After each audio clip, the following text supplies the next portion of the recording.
नमस्कार, मैं संगीता तंवर और आपने लॉगिन किया है वन इंडिया यूट्यूब चैनल। हाल ही में नासा ने एक बहुत ही अद्भुत तस्वीर अपने फेसबुक पर शेयर की है। ये तस्वीर है भारत और पाकिस्तान की सीमा की। दरअसल ये तस्वीर भारत और पाकिस्तान सीमा की रात के समय की ली गई तस्वीर है, जो अंतरिक्ष से ली गई है। एस्ट्रोनॉट ने इसे एक इंटरनेशनल स्पेस स्टेशन से खींचा है। इसमें भारत का उत्तरी पश्चिमी सेगमेंट दिखाई दे रहा है और ये चमक रहा है, और इसी चमक की वजह से नज़ारा बेहद खूबसूरत लग रहा है। तस्वीर में जो चमकती हुई पट्टी दिखाई दे रही है वो सीमा क्षेत्र में लगाई गई सिक्योरिटी लाइट्स है। एस्ट्रोनॉट द्वारा ली गई तस्वीर में कराची सबसे अधिक चमक रहा है। ये उन चुनिंदा इंटरनेशनल बाउंड्रीज में से है जो रात को भी दिखती है।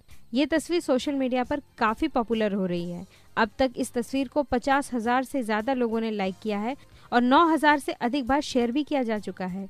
ये तस्वीर 23 सितंबर को निकॉन के D4 डिजिटल कैमरे से ली गई है। नासा द्वारा ऐसी एक तस्वीर 2011 में भी शेयर की गई थी, जिसमें हिमालय पर्वत का दक्षिणी पूर्वी क्षेत्र दिखाया गया है।